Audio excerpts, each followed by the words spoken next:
Halo, assalamualaikum. Monggo. Ketemu lagi di channel TKI Pensiun. Di channel ini saya akan banyak membahas tentang seluk-beluk tenaga kerja Indonesia di luar negeri. Poin-poin yang akan saya bagi di sini antara lain yang pertama, persiapan sebelum kalian bekerja di luar negeri.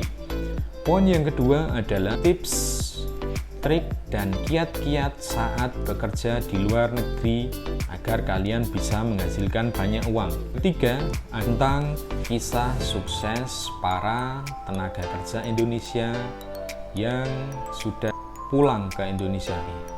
Dan yang terakhir ada tentang manajemen pengelolaan keuangan bagi tenaga kerja Indonesia. Oke, simak terus video saya. Semoga bermanfaat bagi kalian para calon TKI yang sukses.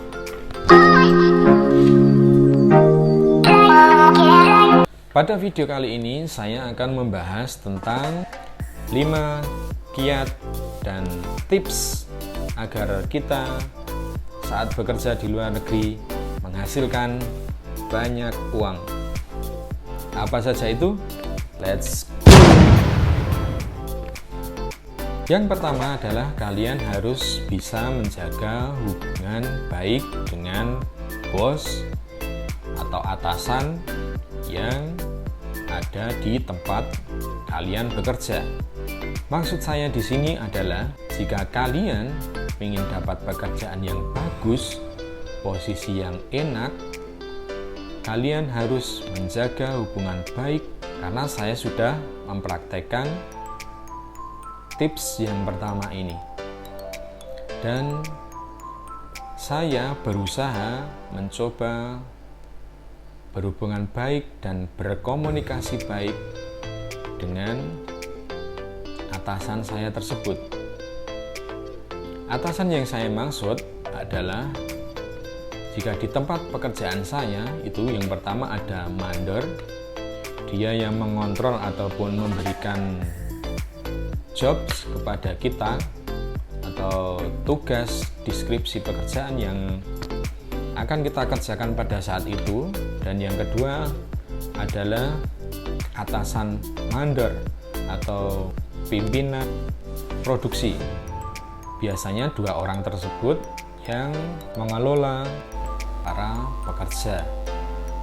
Jadi saya pada waktu itu alhamdulillah berhubungan baik dengan beliau-beliau, dan di tahun kedua saya mendapatkan posisi pekerjaan yang lebih bagus, yaitu kesempatan bekerja lembur di shift malam. Jadi pekerjaan itu ada 2 ya teman-teman, itu shift pagi dan shift malam. Jadi sebelumnya saya bekerja di shift pagi dan shift malam secara bergantian. Tetapi begitu menginjak tahun kedua, saya alhamdulillah dikasih kepercayaan untuk bekerja pegang mesin di shift malam secara terus-menerus. Jadi pentingnya kita berkomunikasi, kita bisa menyampaikan apa yang menjadi keinginan kita dan coba untuk mendekati kepala produksi kalian ataupun mandor kalian agar mungkin bisa diberikan lembur tambahan ataupun kalian bisa minta untuk ditempatkan di shift malam secara terus-menerus. Tapi tentu saja kalian menunjukkan etos kerja dan kemampuan kerja kalian di atas rata-rata. Untuk poin kedua, kalian harus bekerja keras dan mengambil setiap kesempatan yang datang, dan asalkan itu mendatangkan uang. Jadi saya ingin bercerita tentang pabrik saya yang pertama. Di pabrik saya yang pertama itu jam kerjanya pendek, lemburnya cuma 2 jam. Jadi sore hari itu kita sudah pulang, sedangkan pekerja-pekerja yang lain itu biasanya mereka nyampe malam. Kita hanya dapat lembur 2 jam, dan itu sebenarnya kalau hitung-hitungannya untuk biaya hidup di Korea dan juga untuk dikirim ke Indonesia itu mepet sekali ya teman-teman. Kita harus pandai-pandai mengelola keuangan. Maka beberapa teman saya dan saya berinisiatif untuk mencari informasi pekerjaan di tempat lain, dan kebetulan ada senior yang mengarahkan. Beliau mempunyai banyak kenalan bos-bos pabrik lain, dan kita bisa mengambil pekerjaan dari sana untuk kita kerjakan di rumah, atau kita bekerja di sana setelah di pekerjaan pokok kita atau dengan bos kita yang pertama. Jatuhnya ilegal ya teman-teman, karena kita di Korea Selatan itu terikat kontrak dengan bos kita yang mendatangkan kita itu, sedangkan kita juga mencari tambahan pekerjaan di tempat lain. Tetapi itu sebenarnya sudah biasa. Kadang bos kita juga memaklumi karena mereka tidak bisa memberikan ekstra lembur, sedangkan kita di luar negeri kepingin mengumpulkan banyak uang seperti itu, jadi mereka mengizinkan. Ada juga bos yang tidak mengizinkan karena dia merasa dia yang menghidupi kita dan tenaga kita hanya diperuntukkan untuk mereka. Mungkin juga mereka ada ketakutan kalau terjadi sesuatu di luar sana, kan kita menjadi tanggung jawab bos kita yang pertama. Jadi itu sebenarnya pintar-pintar kita mensiasati ya teman-teman.